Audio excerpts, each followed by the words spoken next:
انا معايا العقيد عمر عفيفي من امريكا على التليفون. مساء الخير يا سياده العقيد.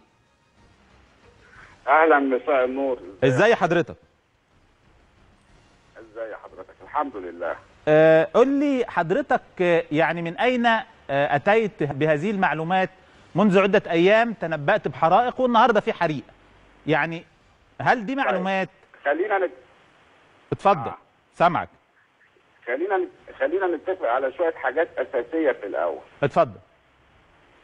التليفون عندك سليم مش هيتقطع؟ لا سليم جدا، وتحدث كيفما تشاء. الكهرباء هتتقطع؟ يا حبيب قلبي لا، مفيش حاجه هتتقطع. اتفضل. طيب، الحاجه الثالثه، مدتنا مع بعض قد ايه عشان بقى ايه اوزع الحكايه على الموضوع؟ يعني بقدر الامكان اتكلم براحتك مع التكثيف، لان انا برضو يعني عندي اعرف كام دقيقه. انا قدامي الساعه عشان اعرف كام دقيقه، علشان الموضوع فيه مهم جدا. لا يعني بالأدلة. اتفضل اتكلم، ويعني ونبدا بالاهم. اتفضل حاجه.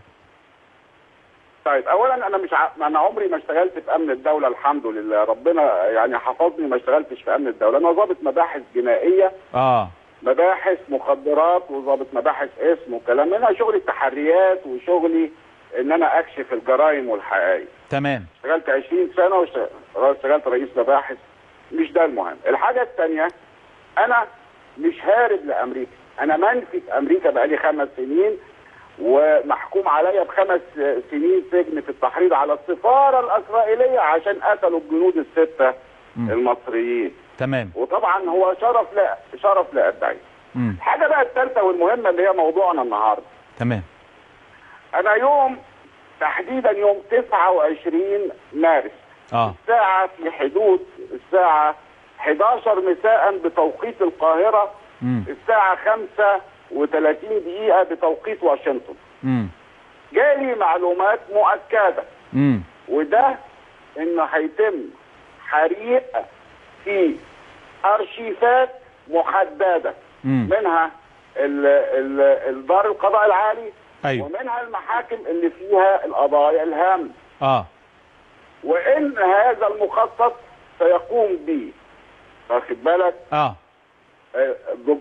اسمهم اللي هم قضاة من اجل مصر، وباسماء محدده، وهواجههم في المحكمه الجنائيه الدوليه. مين الاسماء دي سياده العقيد؟ مين الاسماء دي؟ لا، الاسماء انا كاتب الاحرف الاولى على صفحتي. طب ما تقول اسمه لا، ما شوف احنا مش عايزين نقول وبعدين يرفعوا عليا قضايا. لا، انا بقى اللي عايز اجرجرهم للمحكمه الجنائيه الدوليه، لان في ناس بترفع قضايا وبتعمل بلاغات. هي بتقدمها قدام مين؟ النائب العام. صح. طب النائب العام ده انتمائه ايه؟ اخواني. ايوه. فهو فرضنا انه في ادانه مثلا لخيرت الشاطر، هيروح يعمل ضبط واحضار لخيرت الشاطر؟ اكيد لا. طيب مستحيل. قول لي طيب، في ادانه قول لي المعلومات دي يعني مترابطه متماسكه، يعني مش عايز اقول لك مصادرك، لانه يعني انت كنت قبل كده في الثوره بتقول للشباب روحوا في الحته الفلانيه هيحصل كذا. هل حضرتك متعمد ده طول الوقت؟ اتفضل. وايه الهدف وايه من هذا؟ ما انت زي ما قلت ان انا راجل لا مخاوي ولا انا حاوي ولا انا بفتح المندل ولا بضرب الودع. في هو معلومات من ناس، في شرفاء في كل مكان. وعايز اقول لك ان هناك شرفاء داخل جماعه الاخوان. هناك شرفاء داخل الرئاسه، ومصر لن تخلو من الشرفاء. حضرتك متواصل مع هؤلاء الشرفاء داخل جماعه الاخوان يا سياده العقيد؟ طبعا. هو محمد حبيب مثلا، طبعا ده مش من مصادي ولا حاجه، مش كان داخل الجماعه وطلع فضحهم؟ وثروت الخرباوي بس خلاص. طيب. وثروت الخرباوي وكله كتير، ابراهيم الهلباوي وكمال الهلباوي.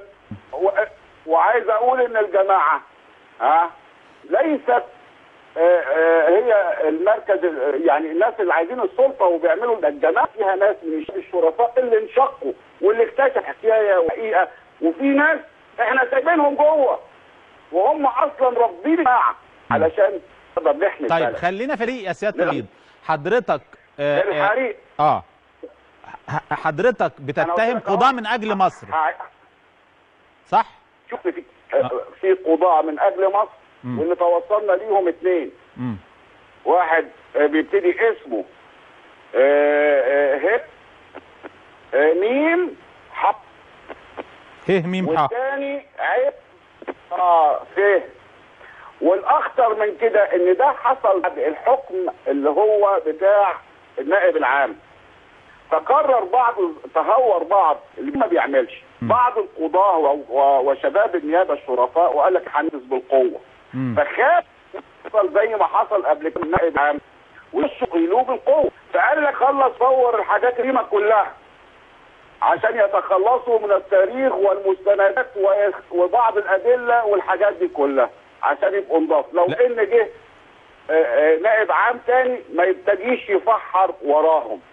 واخد بال حضرتك؟ يعني بالراحه عليا، يعني حضرتك بتربط بين قرار محكمه الاستئناف بانه تعيين مستشار نائب العام طلعت عبد الله يجب غير قانوني ويجب ان يتنحى او يعني يمشي، وبتربط بين الحريق ده ليه علاقه بالحكم يعني؟ انا ما بربطش، انا بقول لك معلومات وبعد كده بنتحرى عن المعلومات من اكثر من مصدر. واخد بال حضرتك؟ مش مصدر واحد. طيب علشان ما نهجصش، والناس دي مش سهله، مش هنطلع نقول كلام في الهوا وهيسيبونا. تمام. وانا بتحداهم يشتكوني بالكلام ده. كتبت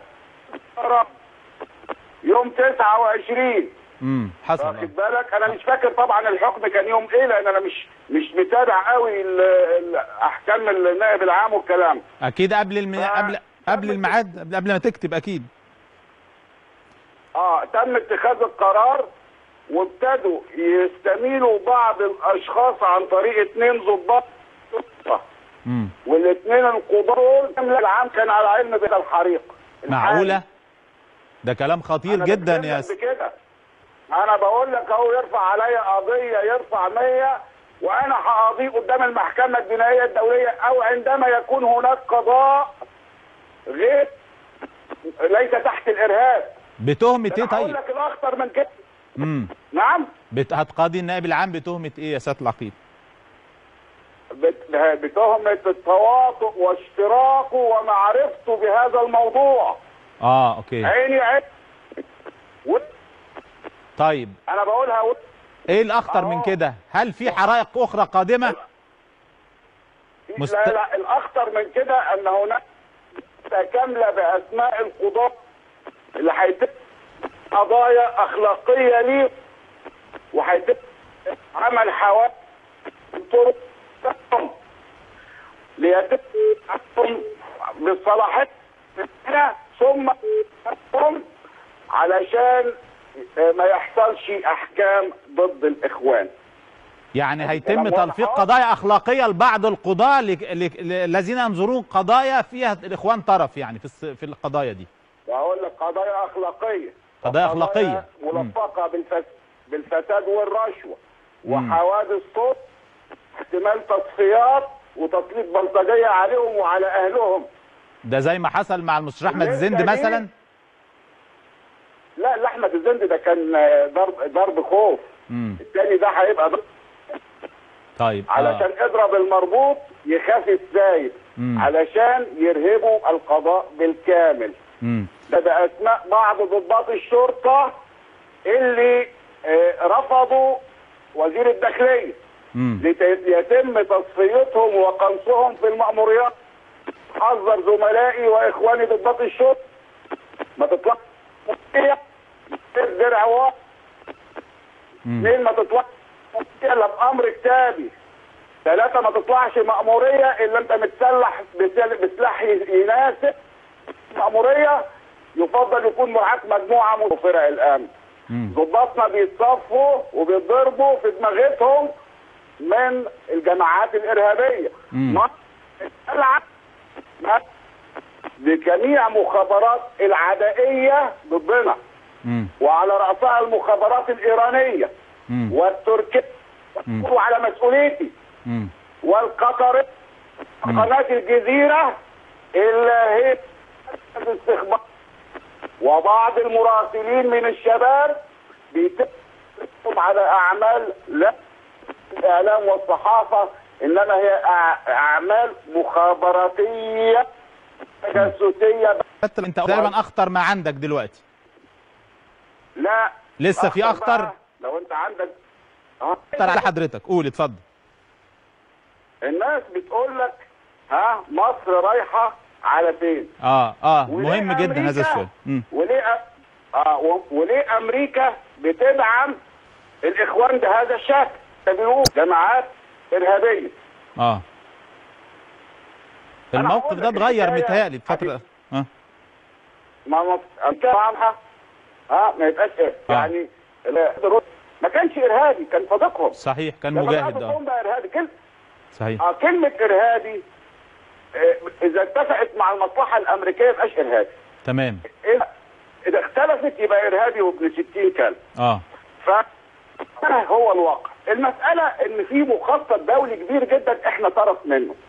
وهنا امريكا لديها اعداء حقيقيين وهم الاعداء التقليديين، سواء اعداء اقتصاديين او عسكريين. وانت شايف طبعا التوتر اللي حاصل في كوريا. وطبعا في صراع اقتصادي بين امريكا والصين. تمام. فبالمناسبه دي التهديد باطلاق صواريخ نوويه على امريكا من كوريا، ده عامل رد فعل عندك ازاي؟ شكله ايه؟ لا ما فيش اي رد فعل. هم لان امريكا بلد محصنه لانها بعيده، وما اعتقدش عنده الكلام ده. بس طيب. ممكن يضرب يعني، بس ربنا يكرمه كده وحد يبعت له مسج يقول له يروق لنا الصاروخين على قطر. طيب بقول لك بالمرة. طيب سياده العقيد عمر، انت برضو في ناس بتتهمك انك بتؤدي دور لصالح جهات ما. في ناس قالت انك بتشتغل مع الCIA والمخابرات الامريكيه والبتاع، وده كلام اتنشر يا ريت. يعني انت اتقال اتنشر هذا الكلام. انت بتؤدي هذا الدور من عندك ليه؟ يعني ليه ما بترجعش وتؤدي دورك طيب انا بس هترجعني احكي لك بس القصه عشان تعرفوا انتوا رايحين فين وبتلاقي بيكوا ازاي. وانتوا بيستغل مصر ازاي، وليه امريكا هتدعم وبتدعم الاخوان الى ما لا نهايه وتغض الطرف عن كل شيء بتعمله، وتصريحات كلها في الفيشنك. ان احنا بنشعر بالقلق، ان احنا متضايقين شويه. لو رحت ايام مبارك ما كانوش سكتوا، لكن دلوقتي حبيبك يبلغ وعدوك يتمنى لك الغلط، فهم حبايب لان المصلحه متفقه. واخد بالك؟ فانا عمر عفيفي عميل لمين؟ لامريكا؟ طيب حضرتك بتشتغل ايه يا سياده حضرتك ايه شغلانتك في امريكا دلوقتي؟ بتاكل منين؟ عايش ازاي؟ انا بقالي دلوقتي بدور على شغلانه، وبناشد اي حد من ولاد الحلال اللي عنده شغل في امريكا يشغلني عنده ان شاء الله سواق تاكسي، لان انا خلاص ابتديت اشحت، وده طبعا بتعليمات للتضييق عليا عشان يجوعوني. تعليمات من السفير الامريكي، من السفير المصري في امريكا، القنصليات المصريه في امريكا؟ لا، من اصدقائهم الاخوان. من اصدقائهم الاخوان. انا كنت بشتغل في جامعه جورج تاون فيزيتور ريسيرشر ب $2400. ولو عمر عفيفي وانا يعني كنت هشتغل في امريكا من السعوديه، انا لو شغال تاكس هاخد فلوس من الامريكان. ايوه. وبعدين انا موجود هنا غصب عني. انت بتقول لي انت موجود ليه؟ انا موجود لان اتحكم عليا 5 سنين في تهمه التحريض على التعدي على السفاره. شوف الغباوه. طيب ما فيش محامي من القضيه؟ ما هي القضيه ممكن تطلع في شنك، يعني القضيه ممكن زي كتير من اتهموا في قضايا من هذا النوع وطلعوا براءه يعني. اسمع بقى عجب العجاب يا ريس.